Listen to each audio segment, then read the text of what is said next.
11조에 대해서 우리 성경적 원리와 기원과 또 현대 교회가 어떻게 이것을 잘 적용할지를 우리 말씀으로 함께 살펴보는 시간을 갖겠습니다.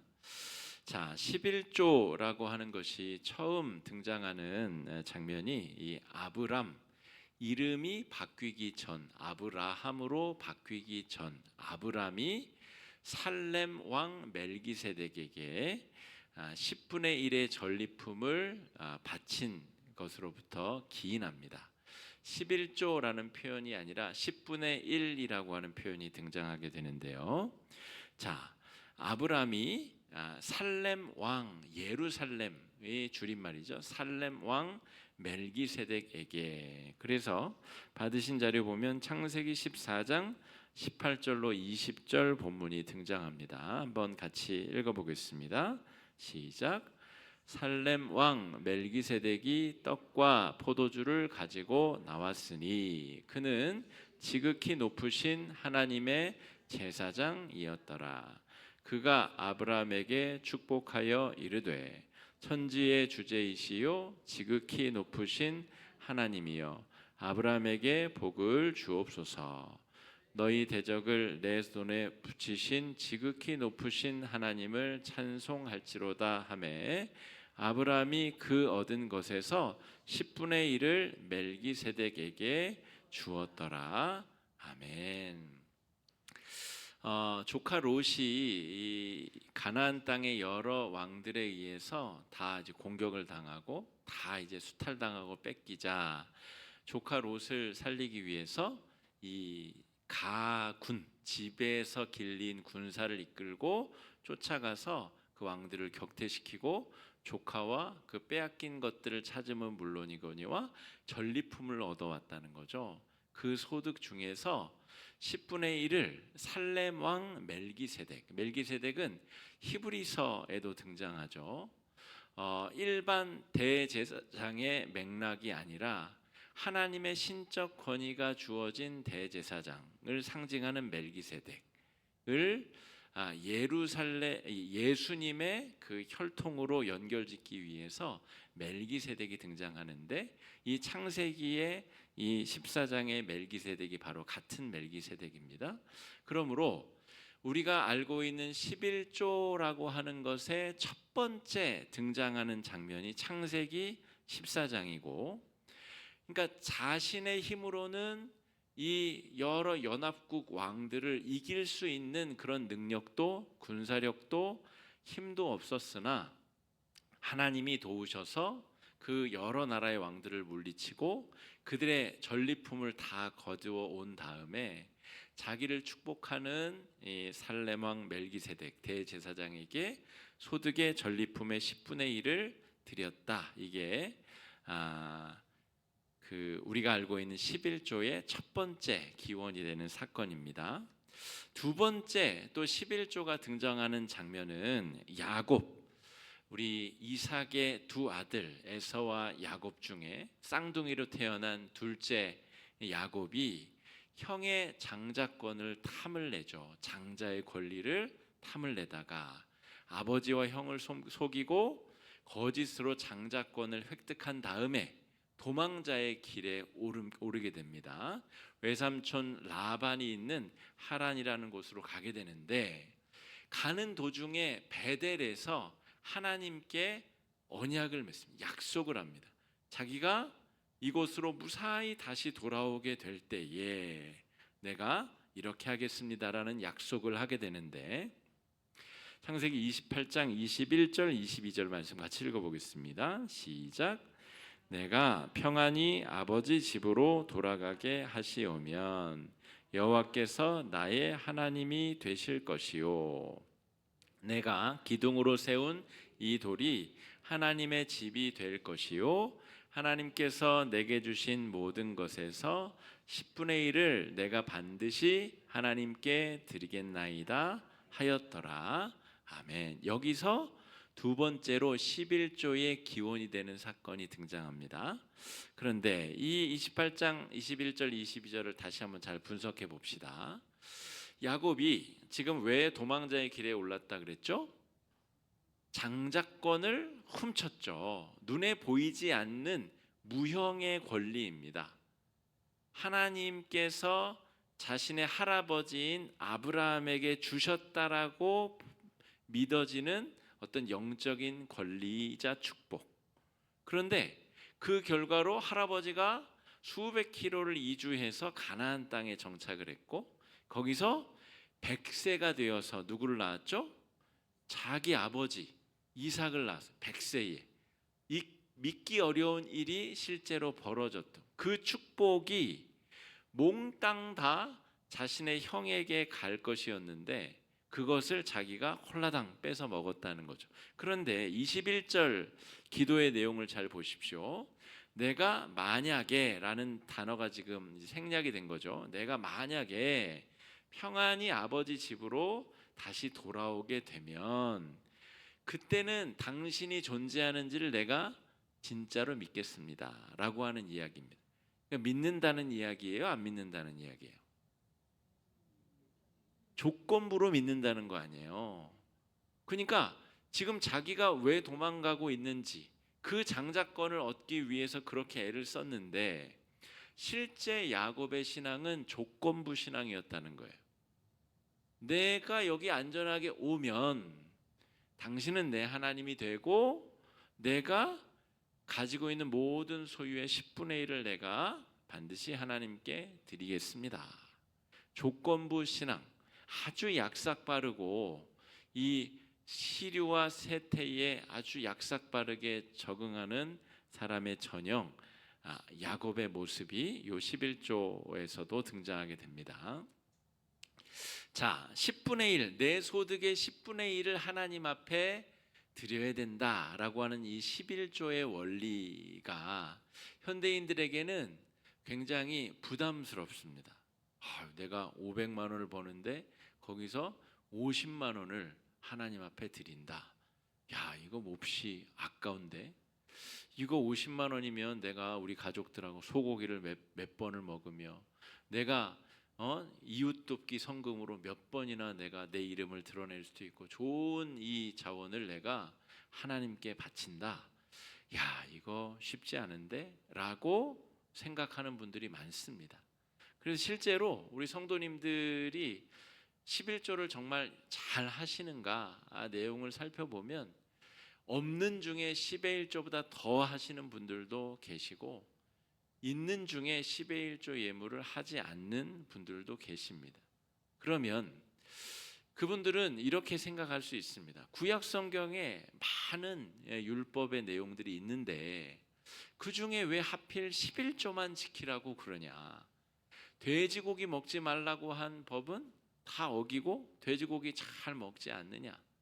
비늘 없는 우리 추어탕, 우리 미꾸라지 같은 거 잘 먹지 않느냐?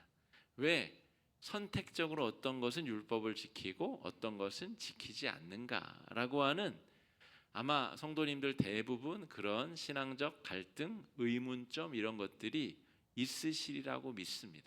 있는 것이 오히려 당연합니다.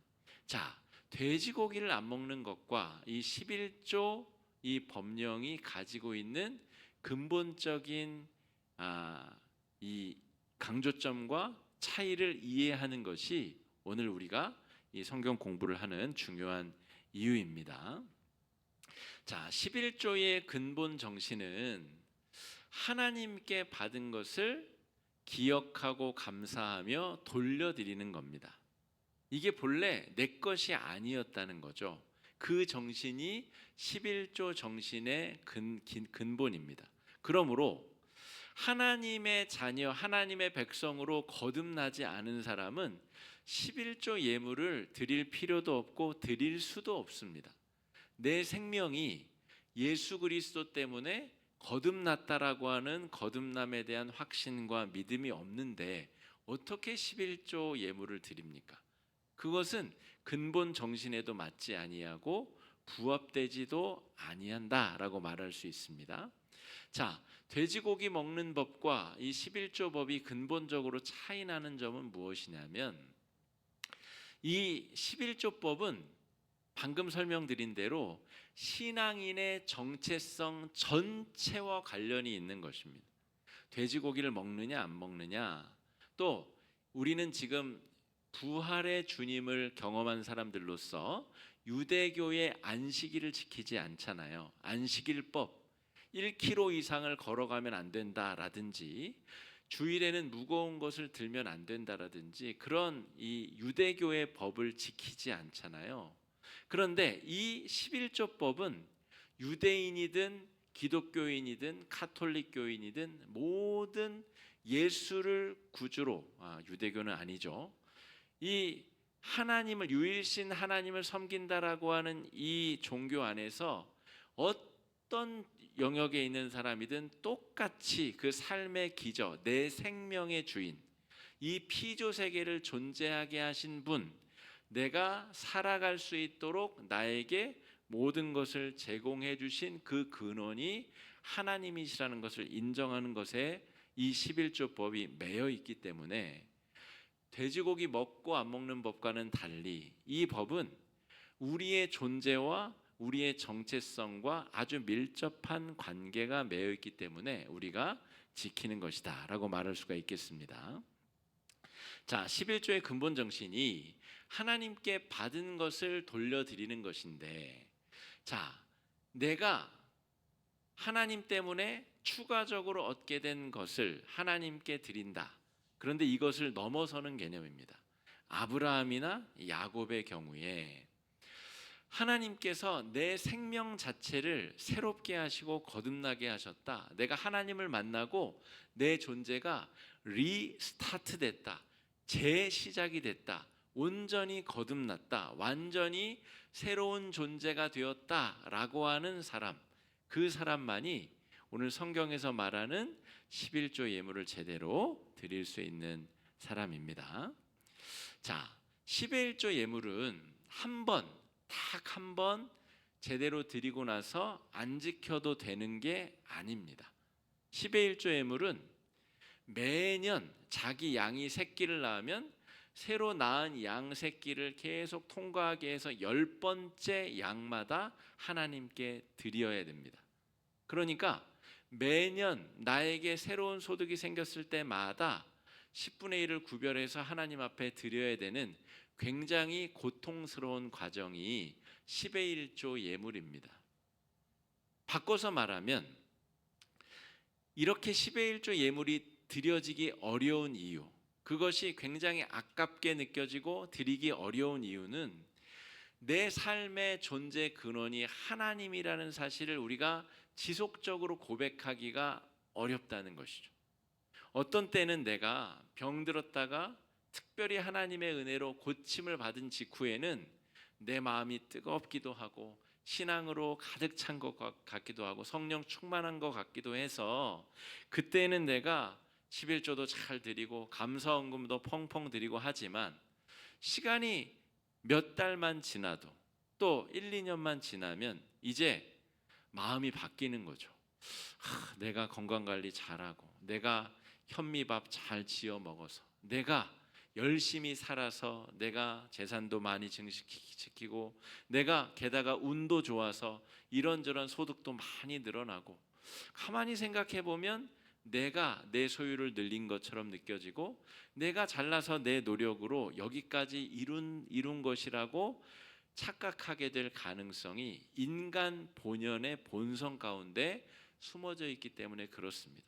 그래서 하나님께서는 한 번에 몽창 몰아서 10의 1조 예물을 바치라고 하지 않고 매년 너의 소출이 늘어난 그때에 추수하게 되었을 때에 너의 추수물의 10분의 1을 구별하여서 나에게 가져오고 이 모든 것이 내가 너에게 은혜로 준 것임을 기억하라, 이렇게 말씀하셨다는 거죠.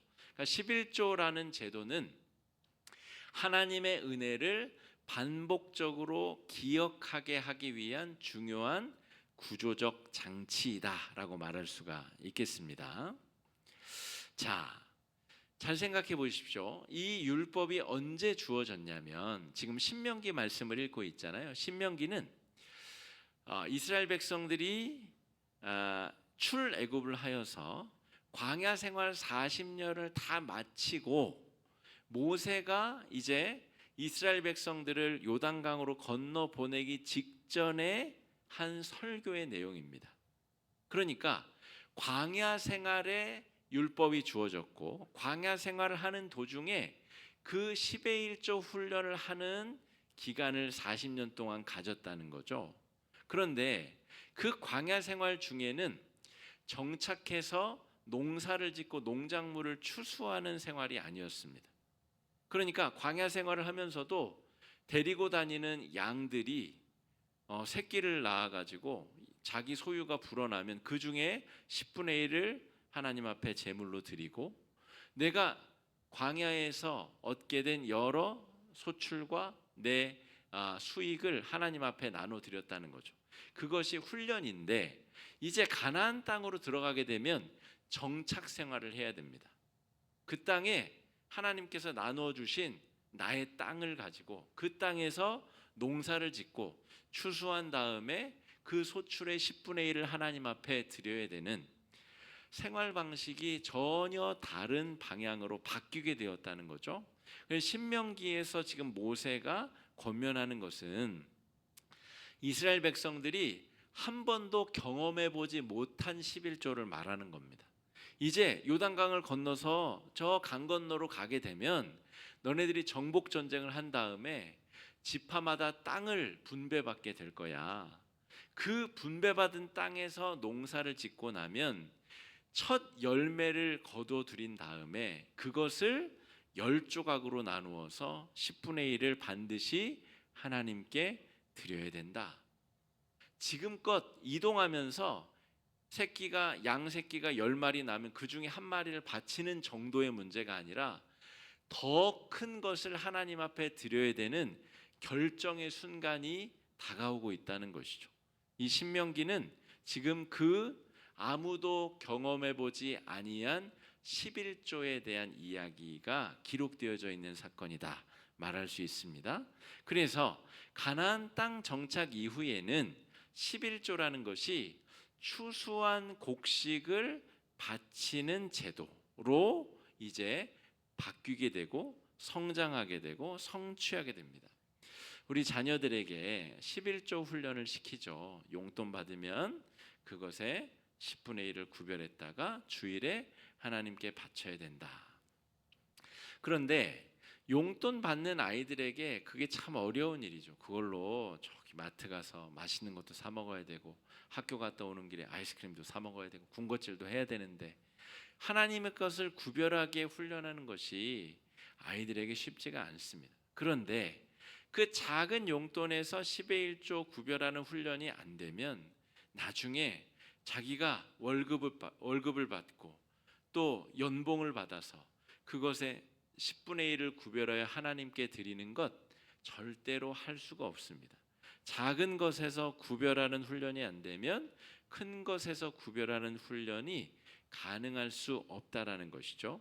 그러니까 광야에서는 작은 것을 구별하여 드리는 훈련 기간을 거쳤는데 이제 진짜 가나안 땅 정착 생활에서 실제로 그것이 가능하겠느냐? 성경 우리 사무엘상하, 열왕기상하, 역대상하 내용을 보게 되면 이사야부터 저 말라기까지 예언서 내용을 보게 되면 실패합니다.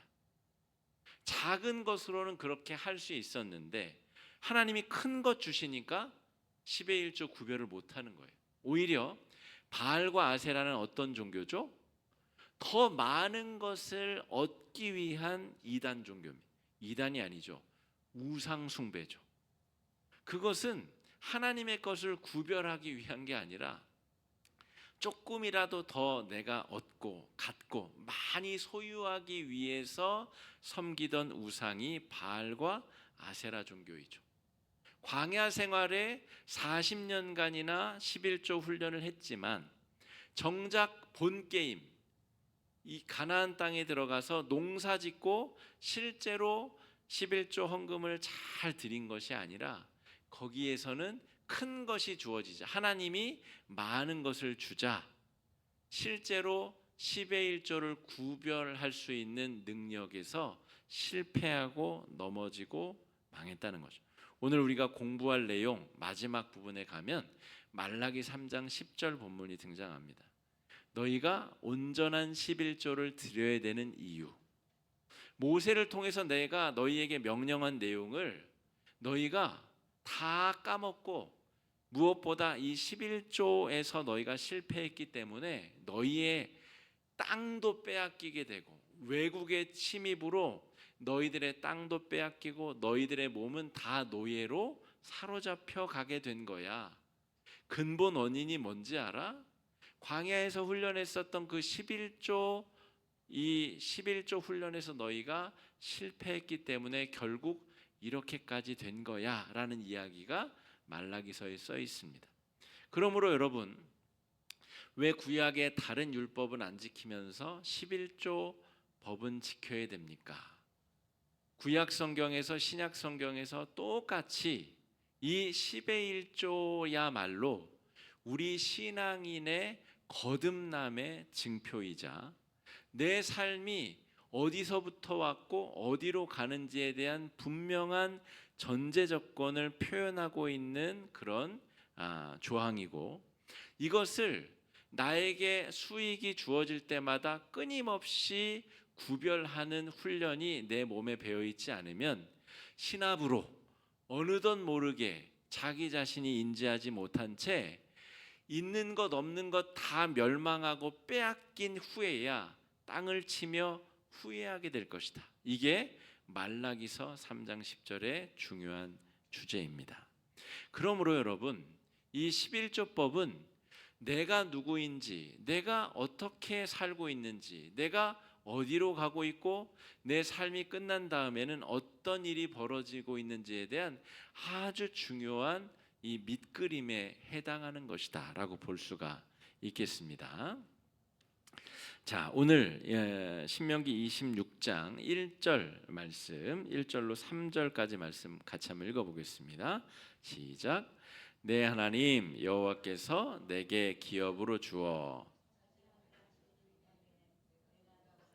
거기에 거주할 때에 내 하나님 여호와께서 내게 주신 땅에서 그 토지의 모든 소산의 만물을 거둔 후에 그것을 가져다가 광주리에 담고 내 하나님 여호와께서 그의 이름을 두시려고 택하신 곳으로 가지고 가서, 그때의 제사장에게 나아가 그에게 이르기를 내가 오늘 당신의 하나님 여호와께 아뢰나이다. 내가 여호와께서 우리들에게 주시겠다고 우리 조상들에게 맹세하신 땅에 이르렀나이다 할 것이요.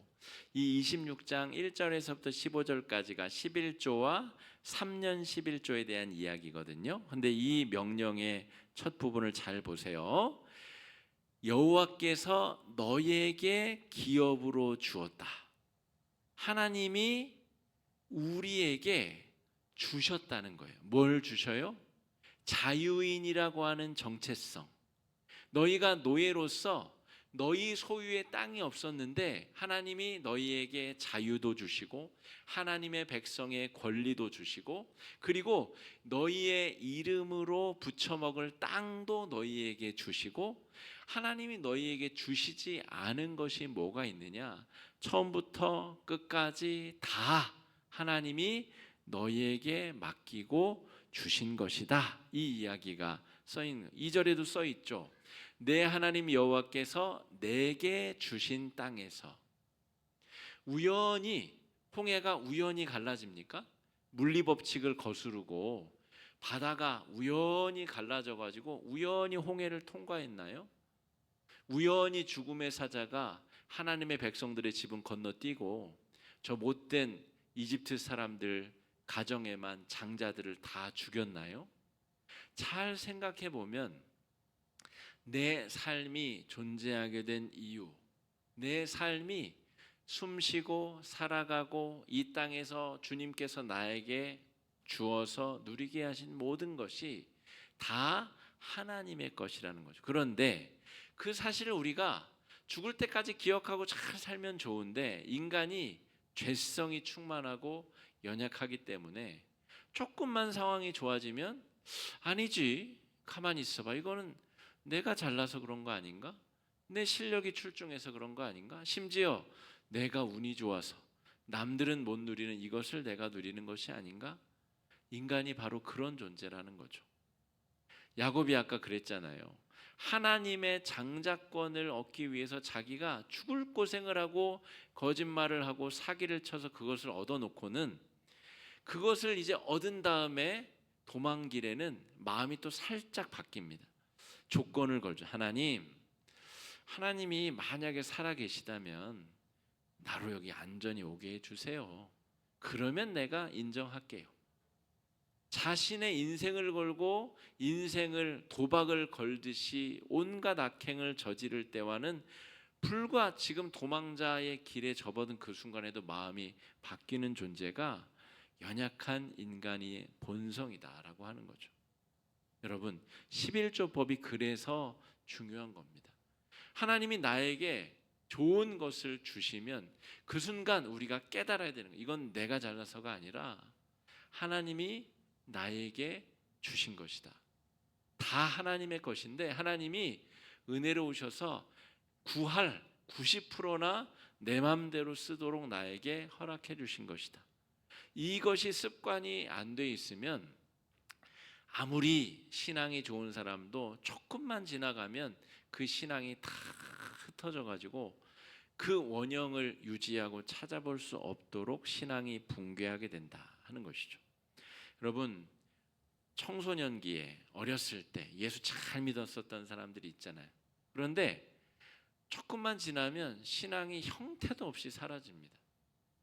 여러분, 그것이 가능하게 하는 신앙적 훈련, 영적 훈련이 바로 11조입니다. 어렸을 때부터 500원 용돈 받을 때부터 아주 작은, 나에게 작은 기쁨과 감사와 좋은 일이 생겼을 때마다, 그러므로 여러분, 우리가 드리는 다양한 종류의 헌금이 있죠. 주정헌금, 주일에 내가 하나님 앞에 빈손으로 나오지 않고 1,000원 한 장, 10,000원 한 장 들고 하나님 앞에 예배 드리러 나옵니다. 여러분, 엄격한 의미로 성경에는 주정헌금, 감사헌금, 만나헌금, 이런 선교헌금, 이런 헌금이 없어요. 11조만 있습니다.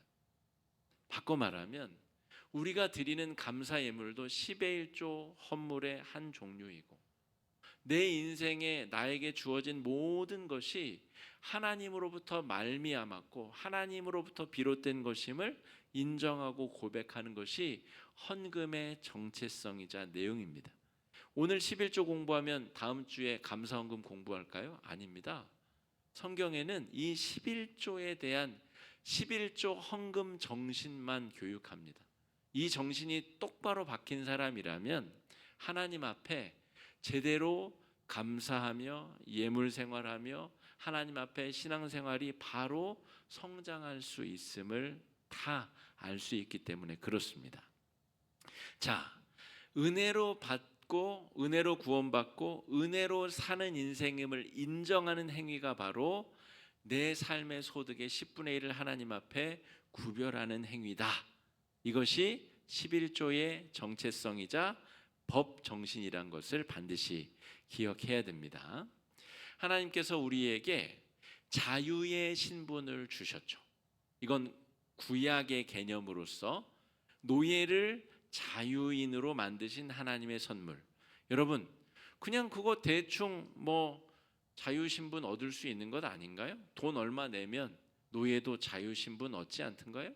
미국의 흑인 노예들 가끔 그렇게 자유인 되던데, 여러분, 지금으로부터 3,500년 전 저 이집트 노예들이 그 바로의 포갑으로부터 벗어날 수 있는 길은 없었습니다. 인간의 노력으로는 그 이집트의 폭력적 압제로부터 자신의 능력으로 자유를 얻을 수 있는 능력이 노예들에게 없었다는 거죠. 여러분이 이집트의 파라오라고 한번 생각해 보세요. 내년에 우리 성지순례팀이 이집트에 가는데 거기서 새로 지은 이 이집트 박물관을 갈 겁니다. 거기에 자기들의 위대한 유산들을 다 전시해 놨겠지만 우리 성도들은 성경적 관점으로 그 유산들을 다른 눈으로 보면 좋을 것 같습니다. 여러분, 가서 우리가 보게 될 것은, 성지답사팀은 우리가 상식적으로 아는 것은 무엇이냐면, 여러분, 말하는 짐승 이 수백만 명이 자기 휘하에 있어요. 내가 아무런 대가를 주지 않고 내 무덤 지어라 그러면 20만 명이 20년간 아무 대가를 주지 않아도 나를 위해서 무덤을 짓는, 말할 수 있는 짐승들입니다. 왜 이 소중한 자산을 공짜로 자유를 주어서 밖으로 내쫓습니까? 그럴 일 없습니다. 그 노예를 관리하기 위해서 군대를 양성하고 군대를 준비하고 군대를 키우는 것이죠. 그러므로 이집트에서 탈출하여 자유인이 되었다라고 하는 것은 하나님의 특별한 은혜의 선물과 인도하심이 아니고는 당시의 자력으로는 불가능한 일이다라고 하는 거죠. 신약의 언어로 바꿔볼까요? 예수님이 오셔서 병자들에게 손을 얹어주시고 나병 환자에게 손을 얹어주시고 여러 죄인들의 집에 들어가서 먹고 마시고 그들의 영혼을 구원하시고 죽어있는 어린아이를 깨우시고, 여러분, 불가능한 일을 가능하게 하신 일, 하나님의 백성이 될 수 없는 실격한 사람들, 자격 없는 자들을 하나님께서 하나님의 백성으로 삼아주신 사건, 예수 그리스도의 십자가로 말미암아 우리에게 그런 일이 벌어졌다는 거죠. 이 은혜가 없는 사람은 제대로 된 11조를 드릴 수도 없고 드릴 자격도 없습니다. 그런 은혜도 없는데 10의 1조 예물을 드린다는 것은 거짓말하는 거죠. 위선적으로 남들이 하니까 10의 1조 헌금을 하는 척 하는 겁니다. 10의 1조 예물은 그러므로 내 존재가 예수 만나서 죽었다 살아났다, 완전히 죽었다가 온전히 거듭났다라고 하는 완전한 믿음의 고백이 없이는 10의 1조 예물을 제대로 드릴 수도 그럴 자격도 갖추지 못한 것입니다. 하나님의 백성이 되었다. 그리고 하나님께서 나에게 땅이란 것을 주셨다. 그리고 거기서 내가 열심히 땀 흘려 일한 만큼 땅은 나에게 결실을 맺을 것인데 이것이 본래 내 것이 아니었음을 기억하는 것이 11조 정신이다라고 하는 겁니다. 자, 무자격자에게 90% 구할이나 나에게 마음껏 쓸 수 있는 자유를 주셨지만 11조 정신이 희박하면, 바꿔 말하면 하나님이 나에게 은혜를 주셨고 그 은혜로 내가 이런 자격과 은혜를 얻었다는 그 의식이 희박하면 아깝게 느껴지게 됩니다. 우리가 11조를 대할 때 어떤 사람은 받은 은혜를 감사해서 10분의 9나 내가 사용할 수 있는 자유를 나에게 주셨다고 생각하는 사람과 이거 다 내 건데 하나님 10%나 나에게 요구하시는 그 이상한 하나님에 대해서 아깝게 느껴지는 사람, 여러분 둘 사이에는 어떤 차이점이 있는가라고 하면 이제껏 제가 설명드린 11조의 근본 정신, 내 생명과 내 소유와 내 삶의 모든 것이 하나님께서 나에게 은혜로 주신 것이다라고 하는 이 법정신이 살아있어야 아깝게 느껴지지 아니한다라고 하는 겁니다. 자, 레위기 27장 30절 31절 말씀 33절까지 읽어보겠습니다. 시작. 그리고 그 땅에 나무의 열매는 그 10분의 1은 여호와의 것이니 여호와의 성물이라. 또 만일 어떤 사람이 그의 11조를 물으려면 그것에 5분의 1을 더할 것이요. 잠깐만, 여기서 어떤 사람이 그의 11조를 물으려면 이게 무슨 말인가? 뒤쪽에 답이 나와요. 33절 먼저 읽어보겠습니다. 시작. 그 우열을 가리거나 바꾸거나 하지 말라. 바꾸면 둘 다 거룩하리니 무르지 못하리라. 무른다는 표현이 다시 나오죠. 그러니까 무슨 말이냐면 내가 양 100마리가 생겼어요. 막 새끼 까가지고 양들이 100마리가 생겼단 말이에요. 그래서 이제 쭉 지나가게 하면서 하나의 통로로 지나가게 하면서 9, 10 이건 하나님 거. 하나, 둘, 셋, 넷, 다, 일곱, 여덟, 아홉, 열 하나님 거 해야 되는데 하필이면 9번째는 조금 왜소하고 작은 애가 지나가고 10번째 양이 아주 튼실하고 암양이 지나가고 와 이거 너무 아까운데 살짝 바꾸자. 그게 무르는 겁니다. 이거 하나님께 드리긴 너무 아까운데 이거 내 것이면 이거 내가 내년에는 더 큰 수확을 얻을 수 있을 것 같은데 그런 아까운 마음이 드는 상태. 이게 무르는 마음. 그렇게 하면 하나님께서 뭐라고요?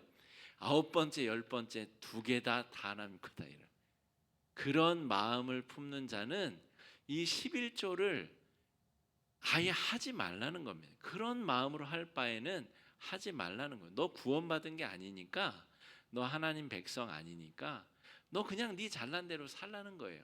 그래, 네 능력대로 밖에 나가서 잘 살아봐라.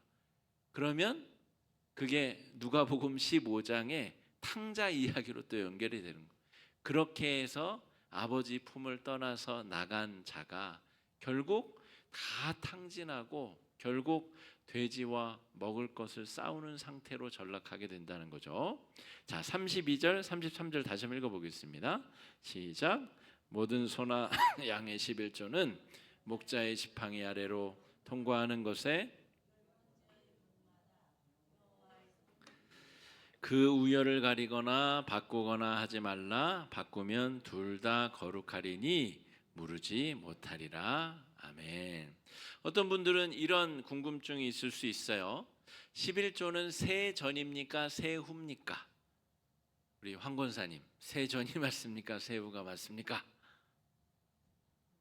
네, 정답은 없습니다.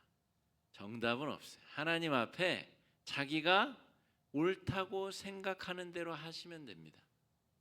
새 후가 엄격하게 해서 세금 낼 거 다 내고 나머지만 진짜 내 수학이니까 거기서 10분의 1 하는 게 맞다. 그게 맞다고 생각하시면 그렇게 하시면 되고요. 새 전이 맞다. 그러면 그게 하나님께 온전히 드리는 것이다. 대신에 남을 정죄하거나 판단하시지만 않으면 됩니다. 남은 이렇게 하는데 나는 그렇게 안 하시면 됩니다. 내 신앙이 하나님 앞에 바로 서 있는가가 중요합니다. 내가 예수 그리스도로 말미암아 내 안에 어떤 변화가 일어났는지 명확한 사람, 온전히 회복된 사람, 하나님의 은혜로 거듭난 사람, 그 사람이 벌어들인 소득물 중에서 응당히 드려야 될 것을 드리는 것이 무르지 않는 겁니다. 이거 새전이 맞나 새우가 맞나? 그 마음 자체에 아까운 마음이 들어가 있다는 겁니다. 하나님께서 주신 것인데 90%나 나에게 주셨는데 거기에 아까운 마음으로 따지고 싶은 마음, 셈하고 싶은 마음, 9번째가 조금 더 나았는데 10번째랑 바꿀까? 요거 잘 눈치 봤다가 요거 뒤에 거 잘 하면 10번째 거 딱딱딱 나쁜 것만 해가지고 하나님께 바칠 수 있을 것 같은데 그런 마음을 품는 순간 안 하는 게 낫다. 이게 11조 정신이라는 거예요. 여러분, 하나님이 거짓입니까? 하나님이 정말 무슨 우리가 드리는 것 없으면 굶어 죽는 그런 하나님이 거렁뱅이입니까? 하나님이 말씀으로 우주 만물을 창조하셨고 그 우주는 과학자들의 지속적인 연구 결과 지금도 지속적으로 확장되고 있다고 합니다. 우주가 창조의 순간에 그냥 끝난 것이 아니라 지금도 우주가 확장되고 있어서 우주의 크기를 규정할 수 없다는 것이 과학자들의 중론입니다. 그런 하나님께서 우리가 하나님 앞에 9째 거 드릴까 10번째 거 드릴까 그거 갈등하는 것 때문에 하나님이 일희일비 하시겠느냐. 그러므로 11조에 관련된 법정신을 처음으로 기억하는 것이 중요하고 그러면 그 10의 1조는 그럼 왜 드리는 것이냐 라는 것을 우리가 공부할 필요가 있습니다. 자, 가나안 정착 이후에 이스라엘 전체를 종교적으로 하나로 묶어야 되는 사명을 받은 지파를 레위 지파라고 부릅니다. 레위는 야곱의 12아들 중에 한 명이죠. 르벤, 시므온, 레위, 유다. 거기서 레위, 셋째 아들이 레위인데, 이 레위의 자손들에게는 하나님께서 특별한 직임을 맡기십니다. 너희들은 가나안 땅에 들어가서도 너희는 너희 몫이 없어. 너희는 땅이 없어. 레위인들이 얼마나 억울했겠어요. 아니, 우리도 12분의 1인데 왜 우리 건 없대요? 왜 우리는 안 줘요? 왜 나도 땅 갖고 싶어요? 근데 하나님께서 너희는 땅이 없어. 그게 너희에게 맡겨진 사명이야. 그래서 레위 지파는, 그래서 나중에 요셉 지파, 요셉의 두 아들이 에브라임, 므낫세가 둘로 갈라져 가지고 이 레위의 자리를 대신해서 12지파가 되잖아요. 12로 쪼개져 가지고 혈관처럼 이스라엘 곳곳으로 흩어져서 예배와 제사와 교육들을 맡는 일들을 해야 되고, 그것으로 율법이 잘 지켜지도록 레위 지파는 온 땅에 흩어져서 내 말이, 율법이 지켜지도록 너희가 율법의 수호자가 되어야 돼. 대신에 너희들은 땅은 없어. 너희들이 농사 짓느라고 제사를 드리러 온 사람이 레위인이 없어서, 레위인 어디 갔어? 자기 땅에 지금 모내기 하러 갔대. 그러면은 제사 드리러 온 사람이 제사를 못 드릴 거 아니에요. 김 매러 갔대. 그러면 지금 속죄제 드리러 왔는데 기다려야 될 것 아니에요. 그러니까 율법의 근본 정신을 유지하고 지키는 일에 레위인이 헌신하도록 부름을 받았다는 거예요. 그래서 10의 1조 예물을 나누고 제공하는 데 레위인이 꼭 들어가는 이유가 거기에 있습니다. 레위인은 아예 처음부터 땅을 분배받지 못한 지파입니다. 왜요? 분명한 이유와 목적이 있는데, 각 지파로 흩어져 나누어 들어가서, 여러분 레위 지파라고 해서 자기들끼리 모여 살고 싶지 않겠어요? 12지파는 다 자기들끼리 모여 살았어요. 그래서 자기들 지파들끼리 싸움이 나면 칼 들고 나가서 지파를 위해서 목숨 걸고 싸웠습니다. 자기들 혈족끼리 지키면서 힘을 모았다고요. 레위 지파라고 안 그러고 싶겠어요? 우리끼리 모여가지고 힘을 보태고 힘을 합쳐서 자기들의 이익을 추구하고 싶지 않았겠어요? 하나님이 그렇게 하지 말라고 한 겁니다. 너희는 더 중요한 사명이 있어. 이 12지파를 하나로 묶어내는데 너희들이 헌신해야 돼 라고 했다는 거죠. 신앙으로 백성을 단합시키고 하나님의 백성의 정체성을 유지하도록 하는 것, 이것이 레위인들의 사명이었다는 겁니다. 그래서 하나님이 이 땅의 주인이시다. 하나님이 은혜로 이 백성을 구원하셨다라고 하는 것을 기억하게 하는 행위가 11조이고, 그 10의 1조로 말미암아 흩어져서 하나님의 직임을 담당하는 레위인들의 생계가 책임져져야 된다는 거예요. 그리고 어쩔 수 없이 발생하는 취약 계층들, 고아와 과부와 또 이주자들과 우리로 치자면 난민들과 이런 사람들의 먹거리와 살거리를 그 10의 1조로 다 공급하고 채우게 했다는 거예요. 그러니까 하나님께서 나머지 12지파의 소득의 11조를 다 거두어 들여서 그 이스라엘 민족이 존재하게 하는 종교적 연결고리를 가능하게 하는 레위인들의 생계를 책임지게 하고, 또 사회적으로 발생할 수밖에 없는 고아와 과부와 여러 가지 사회적 취약계층들을 먹이고 살리는 사회적 안전망을 갖추도록 했다는 거예요. 그게 11조의 기능이었다라고 하는 거예요. 이것은 지금도 마찬가지입니다. 현대 기독교 교회의 원리에도 똑같이 적용되는 원리입니다. 자, 그리고 오늘 우리가 읽은 신명기 26장 뒷부분에는 3년 11조라는 개념이 등장해요.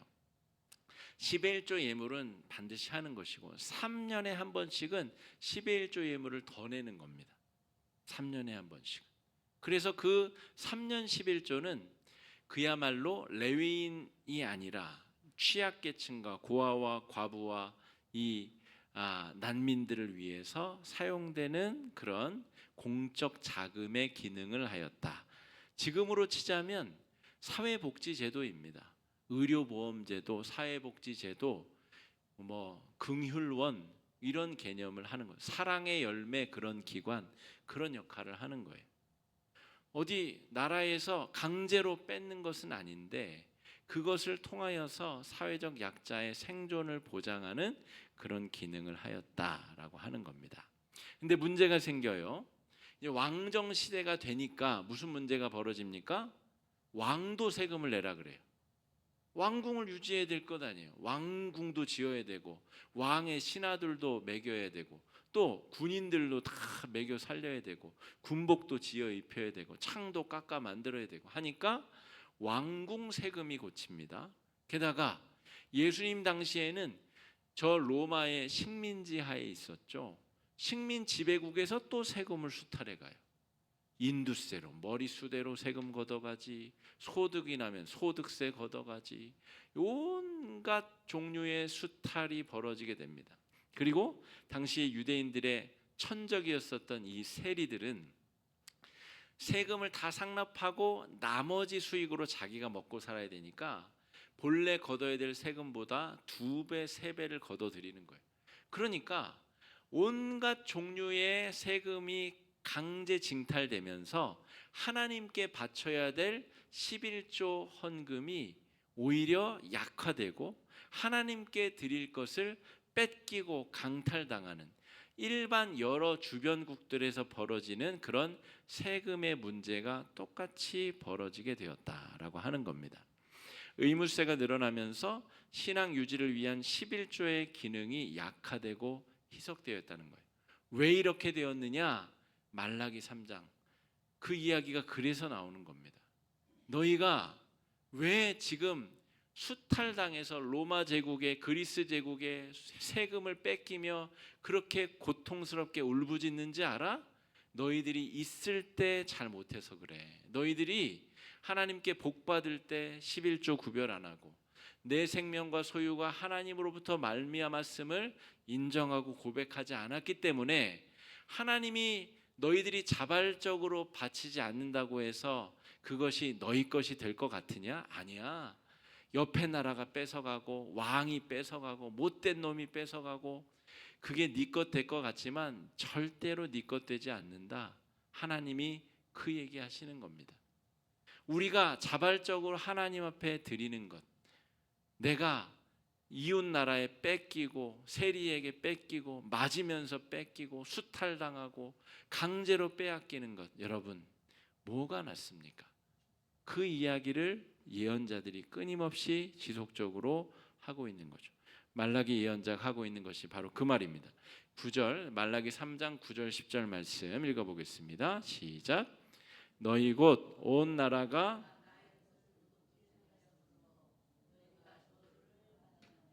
만군의 여호와가 이르노라 너희의 온전한 11조를 창고에 들여 나의 집에 양식이 있게 하고 그것으로 나를 시험하여 내가 하늘 문을 열고 너희에게 복을 쌓을 곳이 없도록 붙지 아니하나 보라.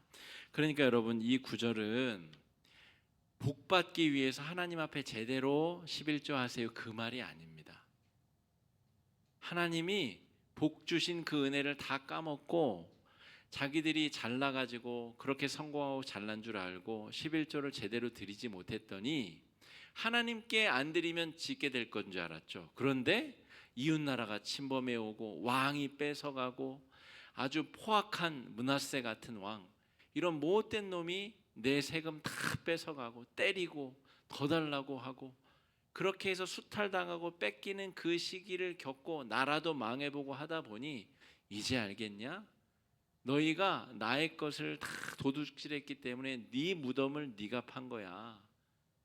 너희가 이제라도 온전한 11조, 너희의 생명의 주인, 소유의 주인이 하나님의 것임을 인정하고 고백하는 삶을 살아봐라. 너희의 삶이, 신앙이, 너희의 삶의 문제가 회복될 것이다 라고 하는 이야기를 하고 있는 것이죠.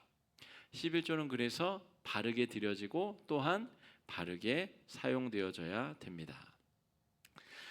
신약 시대에 우리 교회로 이 문제를 가져와 봅시다. 여러분, 교회는 보혈로 언약을 맺은 한 몸 공동체입니다. 그리고 우리가 받은 은혜의 결과로 똑같이 10의 1조 예물을 드리며 우리가 살게 됩니다. 그 11조 예물은 그 몸을 더 온전하고 건강하게 하는 일에 쓰임 받아야 됩니다.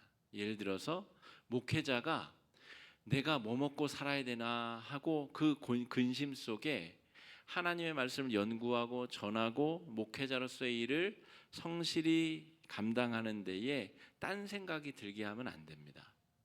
여러분, 우리 신학생 간사들께 교회가 장학금을 지급하고 있는데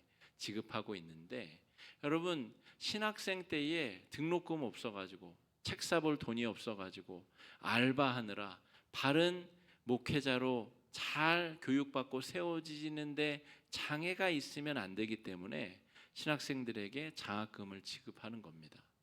목회자가 자기 목구멍에 풀칠할 걱정하느라 근근히 살아가느라 여러분, 그게 청빈의 모습이 아니라, 그게 바르게 사는 모습이 아니라 목회자는 목회에 전념할 수 있도록 교회가 책임을 져야 되는 근거, 이유가 거기에 있는 것이죠. 좀 더 확장해 보면 제가 아까 말씀드린 캄보디아의 우리 선교사님을 비롯해서 여러 해외에서 목숨을 걸고 복음을 전하는 선교사들, 우리 교회도 적지만 몇몇 곳에 후원을 하고 있죠. 우리가 드려진 그 온갖 종류의 제목의 헌금들을 오늘 여기 본문에서 말하는 11조라고 통칭해 봅시다.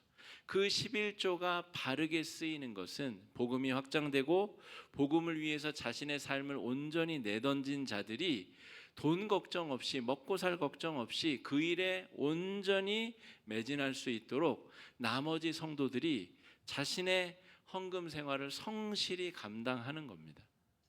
더 하라는 말도 아닙니다. 무리하라는 말도 아닙니다. 성경에 그 한계를 10분의 1로 정했다는 것이죠.